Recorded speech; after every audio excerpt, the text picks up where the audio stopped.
Preámbulo. Les debo sin duda al inicio de este preámbulo una primera explicación sobre la palabra impresión, que corría el riesgo de permanecer enigmática en mi título. Tomé conciencia de ello con posterioridad.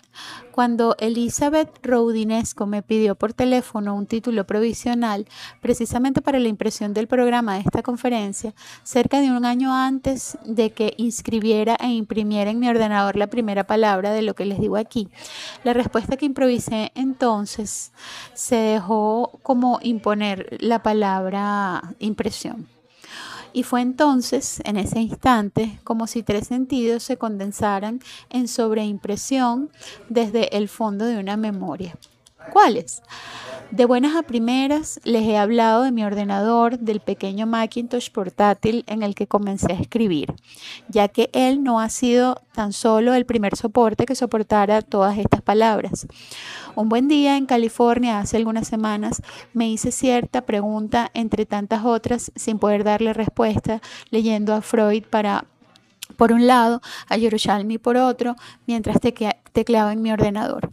Me preguntaba cuál sería el momento propio del archivo, si es que hay uno, el instante de la archivación stricto sensu, que vuelvo a ello, no es la memoria llamada viva o espontánea, mnemé o anamnesis, sino una cierta experiencia hiponémica y protética del soporte técnico.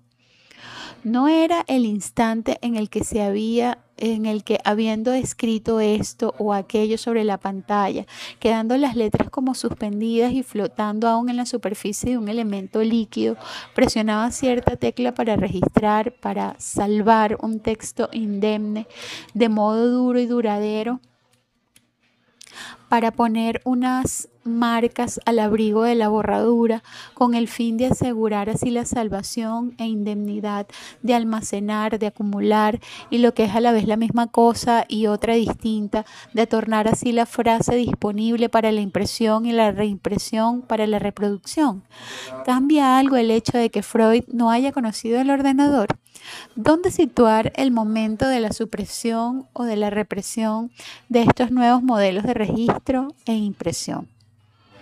Esta condensación de tres sentidos de la palabra impresión no ha podido imprimirse en mí de un solo golpe, en un instante aparentemente sin duración, más que a partir de un largo trabajo, por discontinuo que haya podido ser, junto al texto de Freud, de ciertos escritos suyos, pero también de temas, de figuras, de esquemas conceptuales que me son familiares hasta la obsesión y que, no obstante, no por ello dejan de resultarme menos secretos, recientes y por venir.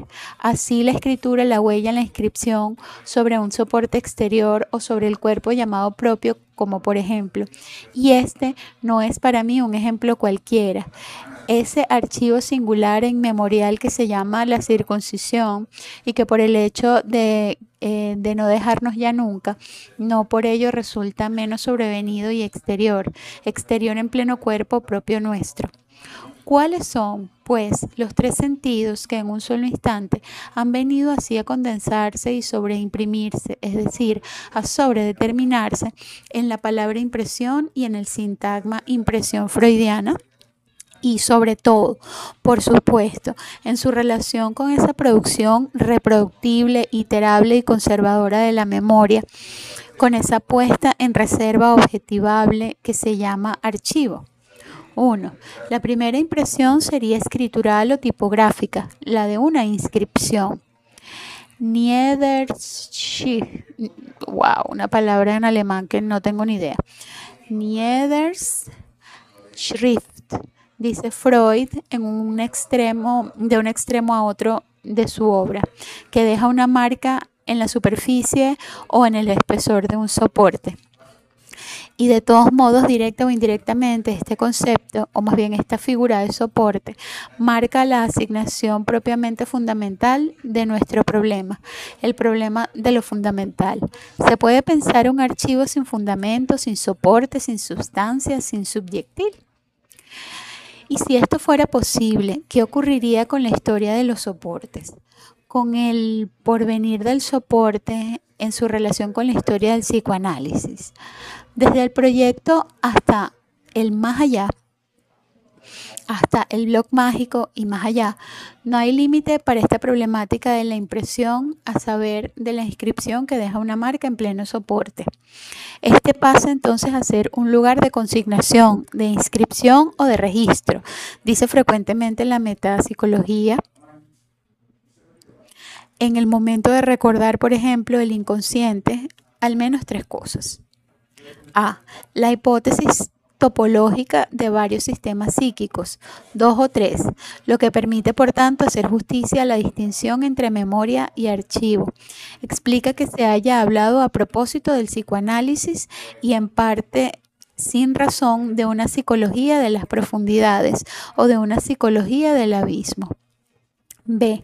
Esta tópica no tiene nada que ver por el momento, actualmente provisionalmente, subrayado por Freud, con un punto de vista anatómico sobre localizaciones cerebrales.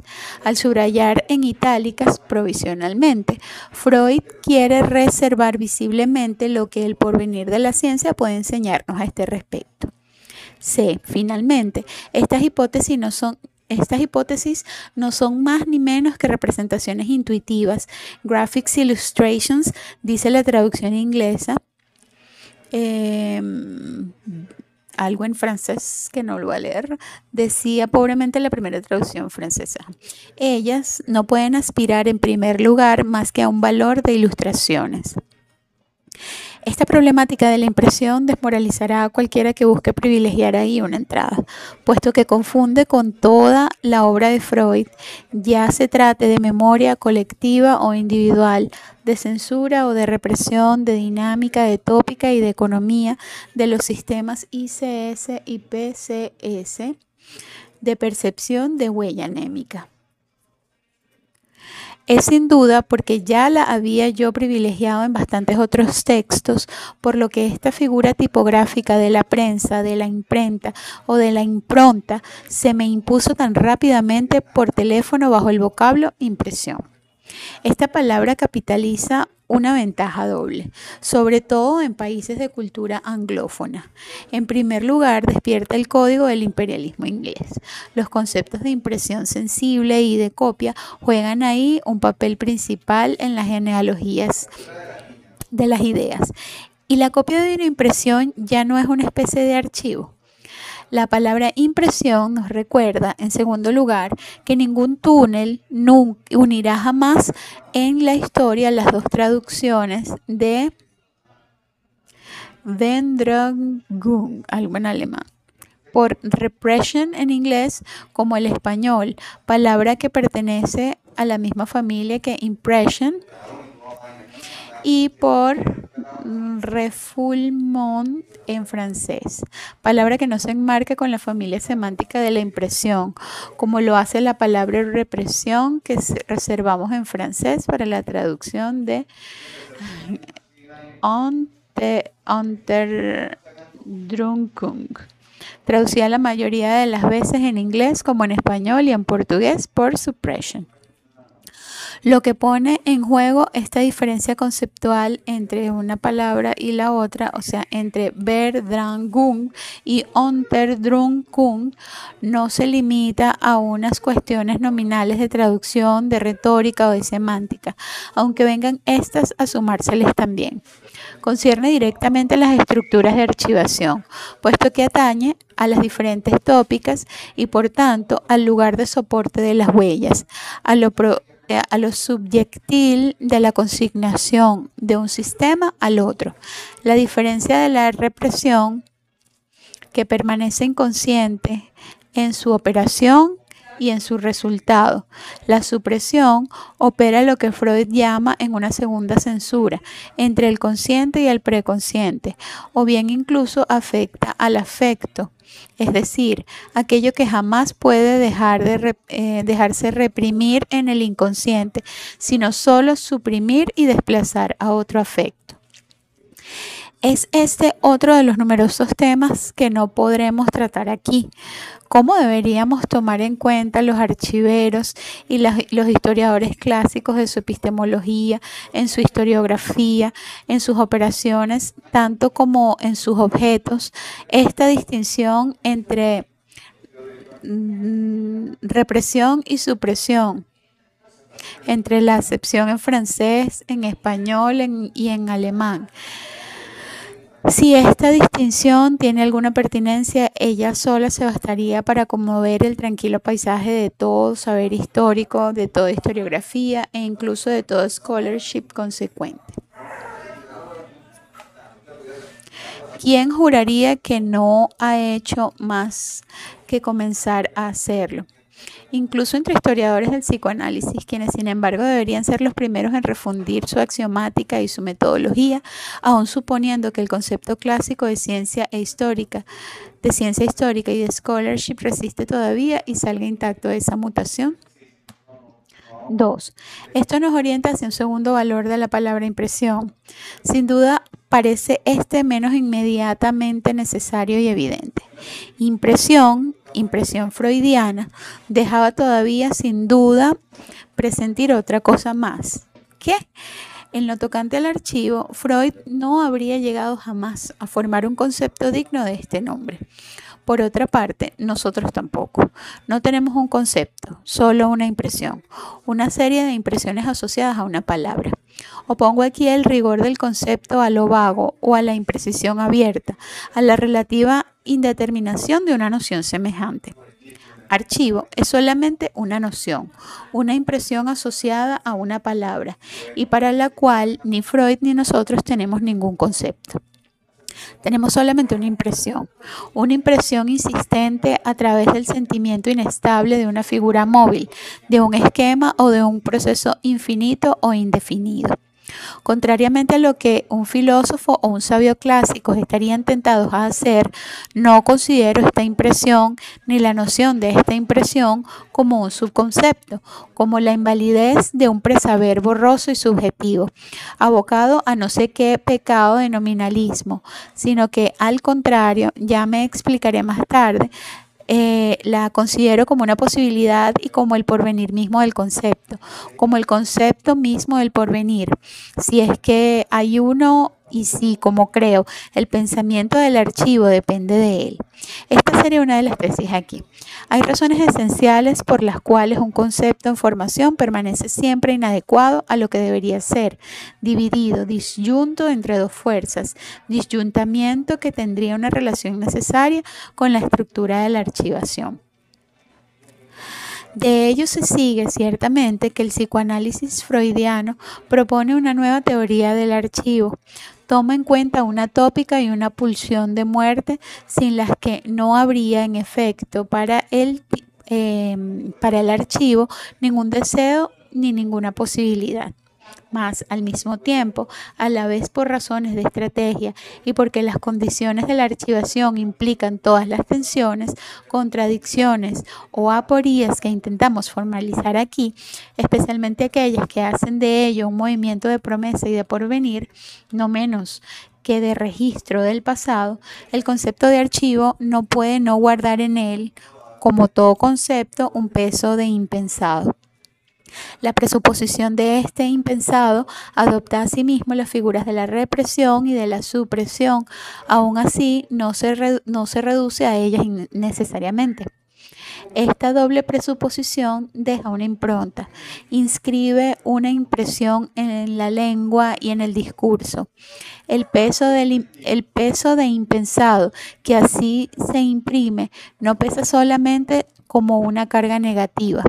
Implica la historia del concepto, reorienta el deseo o el mal de archivo, su apertura al porvenir, su dependencia a la vista de lo que viene. En resumen, todo lo que vincula el saber y la memoria a la promesa. 3. Impresión freudiana querría decir una tercera cosa aún, a menos que sea la primera.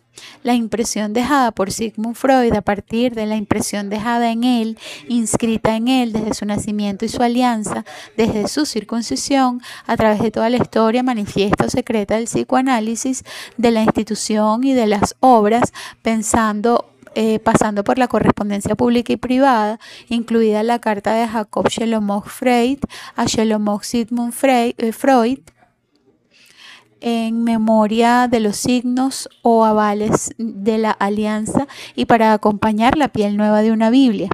Quiero hablar de la impresión dejada por Freud por el acontecimiento que porta este apellido, la impresión casi inolvidable e irrecusable, innegable, incluso y sobre todo por los que la niegan, que Sigmund Freud le habrá hecho a cualquiera que después de él hable de él o le hable y deba, por tanto, aceptándolo o no, sabiéndolo o no, dejarse marcar así en su cultura, en su disciplina, sea la que sea, en particular la filosofía, la medicina, la psiquiatría y más precisamente aquí, ya que debemos hablar de memoria y de archivo.